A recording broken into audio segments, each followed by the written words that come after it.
I get itchier scrolling through a ton of DJ gear, and the RANE MKII just popped up. You're probably wondering if dropping that kind of cash on a motorized Serato controller is worth it, especially when a lot of the hype talks about studio-grade feel and professional-level features.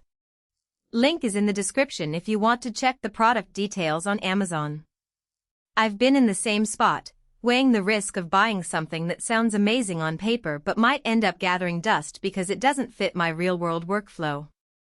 So let's break it down the way we'd talk over coffee, looking at what the MKII actually does when you plug it into a laptop, spin a couple of tracks, and try to keep a dance floor moving. First off, this controller is built around Serato DJ Pro, which means you're not getting a universal works with any software device. If you've already invested in Serato or you're planning to, that's a solid match. If you're still on Rekordbox, Traktor, or even just dabbling with a free app, you'll end up buying a controller you can't use to its full potential. That's the first hidden trade-off people often miss. The MKII is a dedicated Serato machine, and the price reflects that focus. Let's talk about the motorized platters.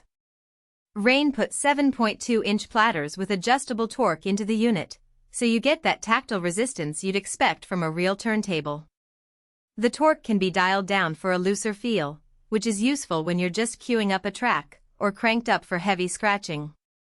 In my own gigs, I've found the ability to switch torque on the fly saves a lot of mental juggling. No need to pull out a separate piece of hardware just to get that extra resistance for a set.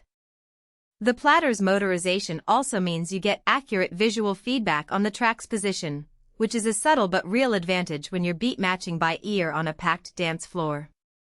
Now, the faders. RANE calls them custom precision feel faders, and they actually deliver a smoother, more deliberate movement than many of the cheap-look sliders you see on entry-level gear. When you're blending two tracks that have very different energy levels, that precision can keep your mixes sounding clean, especially during quick transitions where every millisecond counts. I've used them in a mobile DJ setting, weddings, corporate events where I often have to jump from a slow acoustic set to a high-energy EDM track. The faders let me cut the bass cleanly without the sudden jump that can make a crowd wince. One of the standout features is the internal FX suite. There are 29 effects, each with an OLED display that shows you exactly what you're tweaking. In a club scenario, I've used the delay and filter sweeps to build tension before a drop, and because the FX are built into the unit, I don't have to carry a separate effects processor or worry about latency that sometimes shows up when you route audio through a computer. The OLED gives you a quick visual cue, so you can adjust parameters on the fly without taking your eyes off the decks.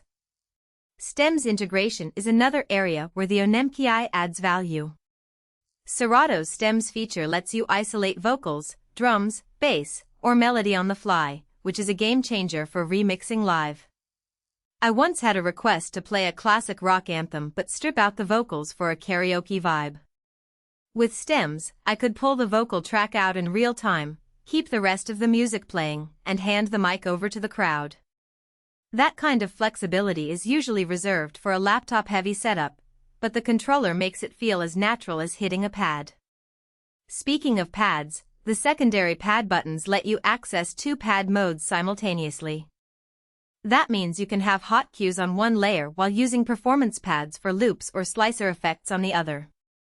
In a recent back-to-back set with a friend, we each claimed a pad mode. He handled hot cues while I triggered loops so we could bounce ideas off each other without digging through menus. It's a subtle workflow boost that can keep a duo set feeling cohesive. So who should actually buy this thing?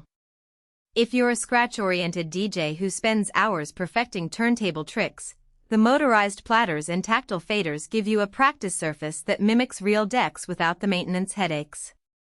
If you're a mobile DJ who needs to carry a single, all-in-one unit that handles mixing, effects, and stems without lugging around external gear, the MKII packs a lot of utility into a relatively compact box. Even club regulars who already run Serato will appreciate the built-in FX and stems as a way to add live remixing flair without expanding their rack. On the flip side, if you're just starting out, the price tag can feel steep, especially when you could get a basic controller that works with multiple software platforms for a fraction of the cost. Also, because it's Seratunely, you're locked into that ecosystem, switching to another.